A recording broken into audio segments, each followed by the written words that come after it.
Барлығыңызға сәлем достар. Бүгін мен сіздерге бауырсақтың ең жақсы рецептісін ұсынамын. Және де мына видеода қараңыздаршы достар, жұмсақ, өте үлпілдек, әдемі бауырсақ жасап жегілеріңіз келсе, осы видеоны толығымен көріңіздер.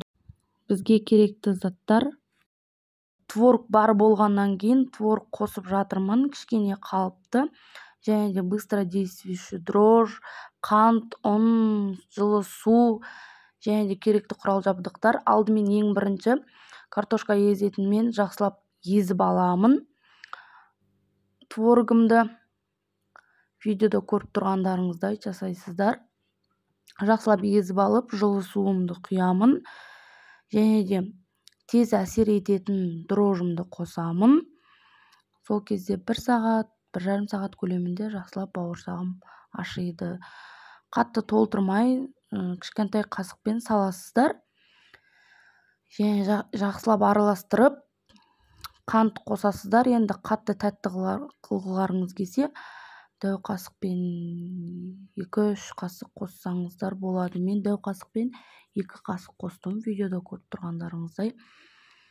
Және де үйде кішкентай балаларыңыз болса да жақсы жейді осы бауырсақты. Мен қызыма ылғи осыны жасап беремін.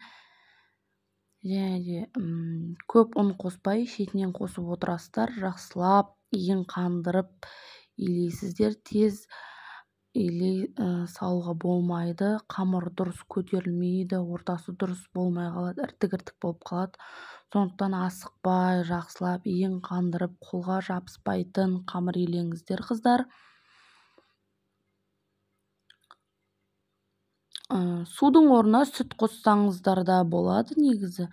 Мен көбінесе сүт үйде тез бітіп қала береді. Сүт қатып ішеміз, қызым сүт ішеді содан кейін. Міне қыздар, міне қолға жабыспайтын осындай әдемі, жұмсақ, орташа жұмсақ болды қамырым. Енді осыны 1 сағат, 1,5 сағатқа қойып қоямын. Міне менің қамырым 2 сағаттай тұрды. Тамақ істеп болып, артынан тез үстіп тоқашымды пісіріп аламын. Міне жақсылап алып, видеода көріп тұрғандарыңыз осылай жасайсыздар. 2-ге бөліп алдым. Жұқа емес, қалың емес, орташа қалыңдықта жайып аламын. 2 қамырымды жайып, жақсылап бөліп аламын. Осы кезде сұйық майымды отқа қойып қойдым. Ысы берсін деп, майым қыза берсін деп. Себебі май сәл көбірек құямыз тоқаш пісіретін кезде. Аз майға пісіре алмаймыз тоқашты.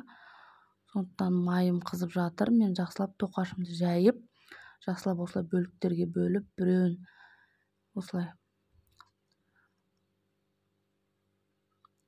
салып, біреуін дайындап аламын. Біреуі дастарханда қойып қоямын, жақсылап бөліп.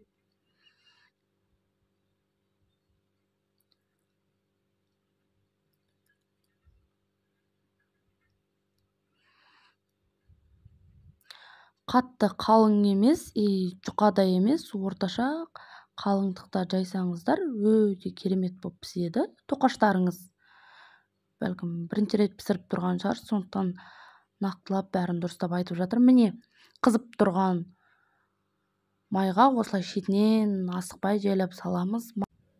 Қонақ келгенде пісірсеңіздер де, шаймен ішсеңіздер де, балаларыңызға берсеңіздер де өте жұмсақ, сондай балаларыңыз сүйіп жейтін болады. Және де достар, менің каналымнан тағы да басқа дәмді, жақсы үй жағдайында жасалатын тағам түрлерін көргілеріңіз келсе, каналыма тіркеліп, қоңыраушаны басып қойыңыздар.